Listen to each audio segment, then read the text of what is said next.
also an inner reality. We may be using only the ears from the outside, but doesn't mean that we're hearing through the soul. So from hearing and seeing. The sir and seeing has to do with the sir. So we now we're connecting that. So we said before, Sayyidina Jibreel and the light of Sayyidina Jibreel alayhi salam at the qalb, then that also is the station of knowledge. That every knowledge has to enter. It enters from where? The hearing. Knowledge is directly connected to hearing. How well you hear, not physical hearing only, is hearing and obeying. Hearing and obeying means that you're really absorbing, you act upon what you hear, not just merely hear it through the faculty of the ear. And both hearing has to be, the physical is the outside, and the inner Kaaba, the inner reality of the circle has to be hearing. Then Sayyidina Mikael, that light, that reality begins to teach about spirituality opening, and this is also the station of seeing, the sense of seeing. So the only way to begin to see is if you are dying towards the dunya life, to the material life. If you are loving the material life, then there's no reason to feel that you are dying towards it, to go towards the spiritual reality. It means that the desires have to be brought down. That's why Sayyidina Mikael is going to come and begin to show how to bring that desire down. And that's why Prophet was teaching his companions, the fights that we were going through in my physical presence was one thing. But now what's going to be opening is the much greater fight, which is the fight against the self.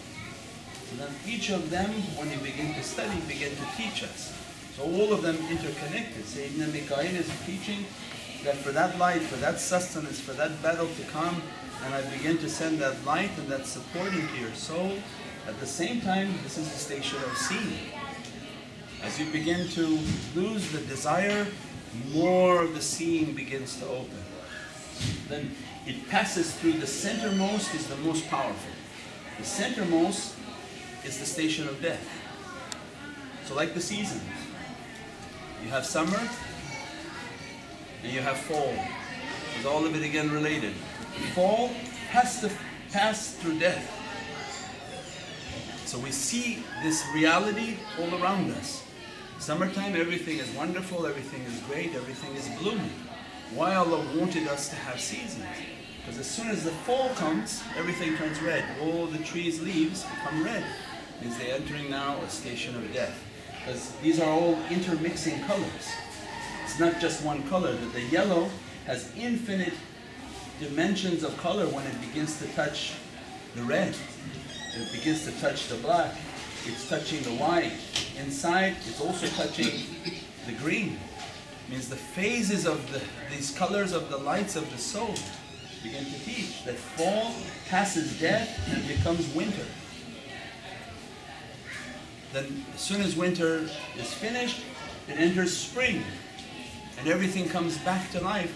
So now also all of that interconnected with the relationship of the prophets. Spring and April showers, spring and resurrection. Allah wants us to see, said that what I'm asking from you is not so difficult. My trees do it, the flowers do it, all of nature does it. They die, become frozen in time for winter, merely a rain begins to come in April. A miraculous rain, not a regular rain. What Allah wants to say is that it's like Judgment Day. When you believe, how am I going to be raised? Allah says every April you're raised. Every April, everything around you dead, and this shower comes and begins to revive. As it's reviving, then they begin to teach. From that spring, you're again entering now a phase of that reality. And then they teach that every prophet has an eternal message. They have a message of their physical presence for their physical community. But because God has no time, Allah has no time. What does He care about the physical? Allah is eternal in a timeless reality, timeless dimension. Allah even beyond that stuff, you can't even say Allah is timeless. But what Allah wants for us of the souls is timeless. Time, timeless, then timelessness. Means it's even fana in the fana. It's annihilated even in its annihilation. So then Sayyidina Adam alayhi salam, comes and teaches Isma kullaha. I represent the knowledge that the Divine has bestowed upon humanity. We are not monkeys evolving into something. Allah says, you are my paradise creation, my Khalifa, my Viceroy. That the angels bow down to the knowledge you have, the Sayyidina Adam begins to teach. Because the Adamic dress has to dress us. Each prophet wants to dress us from their perfection. But as soon as you focus on that, Sayyidina Adam's light begins to come and dress from that light. That we've been taught knowledge. Our soul is the master CD. That God has taught everything. Alam al-Quran, khalaq al-insan. All knowledges have been bestowed upon the soul. Why is it that you cannot read it? You cannot bring it out? Because we have to perfect the light. When the light is perfected, the device is perfected, it begins to be able to read. The message already burned upon the soul. All the information is burned upon the soul. So all technology today is based on light. Those technologies are teaching us about our soul. This is the CD, not the fake one that Toshiba made. The real CD is the one that Allah made of the soul. I put all its knowledges onto that soul. Then from Sayyidina Adam goes to Sayyidina Noah alayhi salam, peace and blessings be upon him. Directly connected to Sayyidina Mikael and rain and floods. Directly connected to the struggle of the soul. That if you want to open up your soul, you have to struggle. So then Sayyidina Nuh alayhi salam comes and says you have to struggle. Your ship that you have to build is the soul. This is the ark. This is the ship of safety that will open the soul towards its destination. So Sayyidina Nuh comes and begins to teach that you have to open this reality. You have to struggle in God's way. That will perfect your soul. And begin to teach as soon as you pass this station of death, who's waiting for us in this world, and the reality of white and the reality of now opening the soul, is Sayyidina Ibrahim and Nabi Musa. The Sayyidina Ibrahim and the importance of fire and struggling. Gulya Nahru means that when I'm struggling in Allah's way, all of the world will throw fire onto you. Everything will try to stop you from reaching your destination. You can't let that fire come and make you to burn and become angry at people. You have to be able to contain that fire. When you begin to contain that fire, that they tried to throw Sayyidina Ibrahim into the fire of Nimrod. And they said, throw. And he went into the fire and it was cool and peaceful. It means that control to open up the reality of the soul, this is now in the perfection of the soul. So the sense that is opening that reality, they have the sense of touch. Means this soul is now very latif, very subtle. Hearing, seeing, now touching. Touching from where? The level of the soul. And Sayyidina Ibrahim saying that if you can control your senses, control your anger, control that fire, and begin to bring it into your heart, begin to forgive, begin to use your practices of washing and wudu. That Sayyidina Nuh is teaching the secrets of wudu. That Allah washed this earth with the wudu to take away bad people. You use water all the time to take away bad desires and bad energies. The flood of ignorance to be washed away. So Sayyidina Ibrahim begins to show that if that light and that fire begins to burn, Nabi Musa is right next and begins to take us. He said, yeah, that's the fire in which I saw Allah. I saw Allah as a burning bush. Why Allah is not a bush?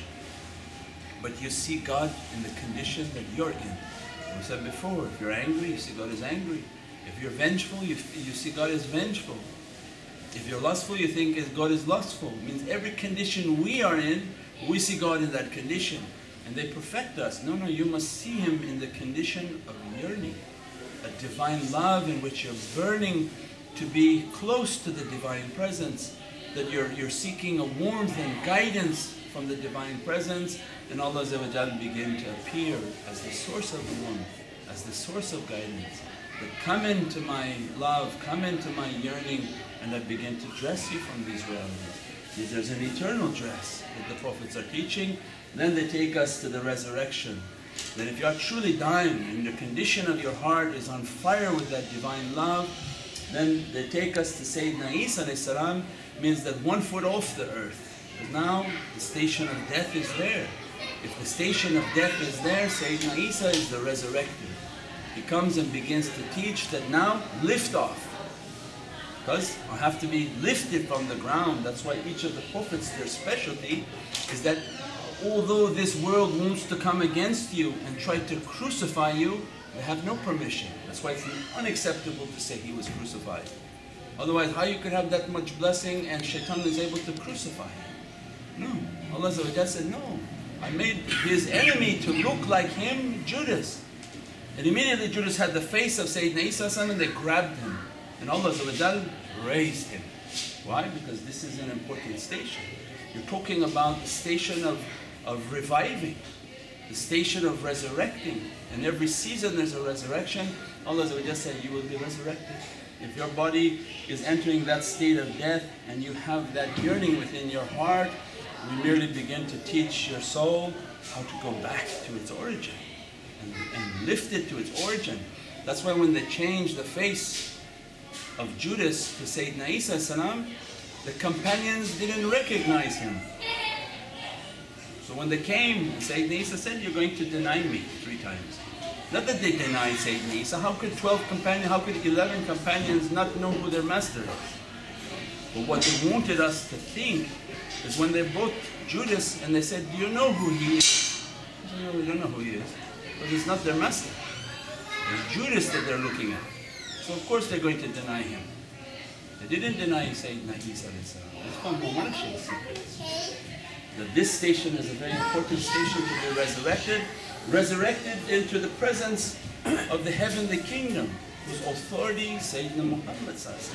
And Prophet began to teach us the path of annihilation. Is annihilate yourself, annihilate yourself. We are, and this is Ataynaka al-Kawthar. These are the oceans of Kawthar. وَصَلِّ رَبِّكَ وَانْهَرْ. Pray unto your Lord and take a life of sacrifice. Sacrifice your desires, sacrifice your wounds, and in the end you're going to sacrifice your body. Everybody leaves and dies from this earth. And that sacrifice is what Allah wants. Sacrifice, pray unto your Lord and open the reality of annihilation. Live a life of service, live a life beyond living for ourselves, and live a life trying to serve the Divine, serve the prophetic reality, and serve ulul amri minkum. And begin to teach. Prophet began to teach at the level of the Prophets. They have an eternal message. Subhana rabbika rabbil izzati amma yasifun.